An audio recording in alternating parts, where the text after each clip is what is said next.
और अब आपको सीधे लिए चलते हैं दिल्ली, जहां पर दिल्ली के मुख्यमंत्री अरविंद केजरीवाल कार्यकर्ताओं को संबोधित कर रहे हैं। उन्होंने ऐसे कानून में जिसमें बेल मिलनी नामुमकिन होती है, उन्होंने बेल दे दी।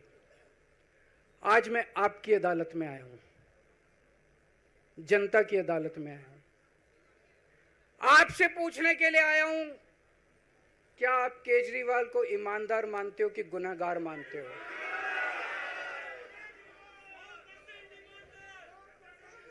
मैं दिल्ली की जनता से पूछना चाहता हूं, मैं देश की जनता से पूछना चाहता हूं कि क्या केजरीवाल ईमानदार है कि गुनहगार है?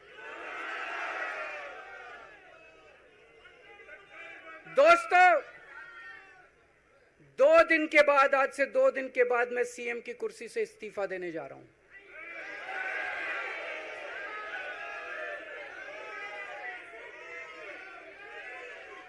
और मैं तब तक सीएम की कुर्सी पे नहीं बैठूंगा जब तक जनता अपना फैसला ना सुना दे।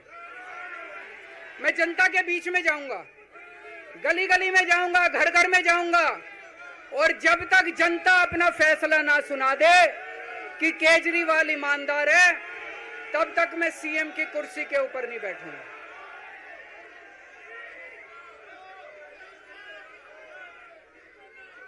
आज से कुछ महीने बाद चुनाव है, दिल्ली के चुनाव है।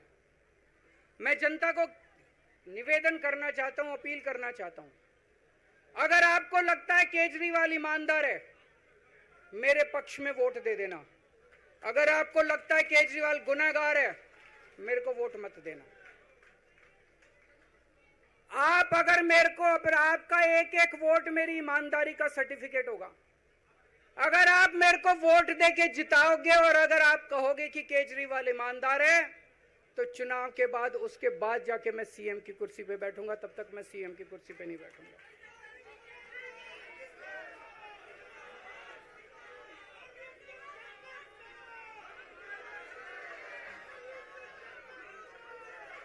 आपको लग रहा होगा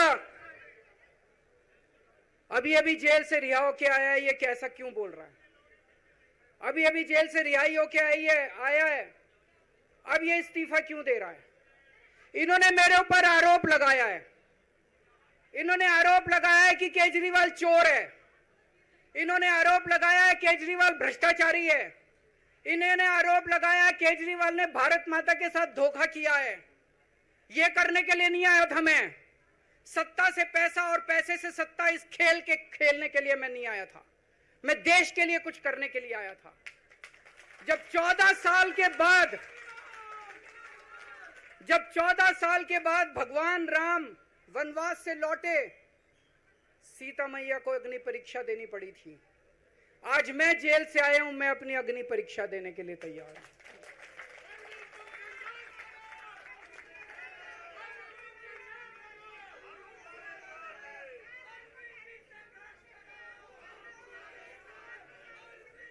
ये कुछ लोग बोल रहे हैं सुप्रीम कोर्ट ने कुछ कंडीशंस लगाई हैं, काम नहीं कर पाएंगे।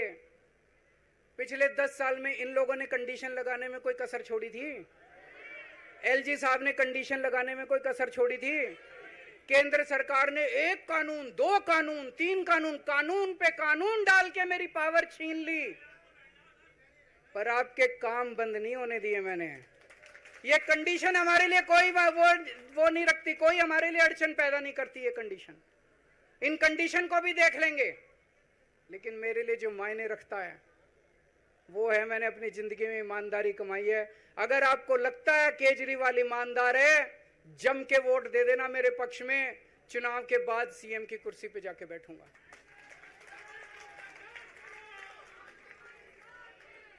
फरवरी में चुनाव है। आज इस मंच से मैं मांग करता हूं कि ये चुनाव नवंबर में कराए जाएं, महाराष्ट्र के साथ कराए जाएं, तुरंत कराए जाएं चुनाव। और जब तक आपका फैसला नहीं आएगा, तब तक मैं जिम्मेदारी नहीं संभालूंगा। और मैं, जब तक चुनाव नहीं होते, मैंने जैसे बताया 2 दिन के बाद मैं अपना इस्तीफा दूंगा। जब तक चुनाव नहीं होते, तब तक मेरी जगह आम आदमी पार्टी से कोई और मुख्यमंत्री बनेगा। अगले 2-3 दिन के अंदर विधायक दल की मीटिंग होगी और विधायक दल की मीटिंग में अगले मुख्यमंत्री के नाम का तय किया जाएगा। मैं मनीष जी से बात कर रहा था, जो पीड़ा मेरे मन में है वो पीड़ा मनीष जी के मन में भी है। इनके लिए भी वही सब कहा गया जो मेरे लिए कहा गया है।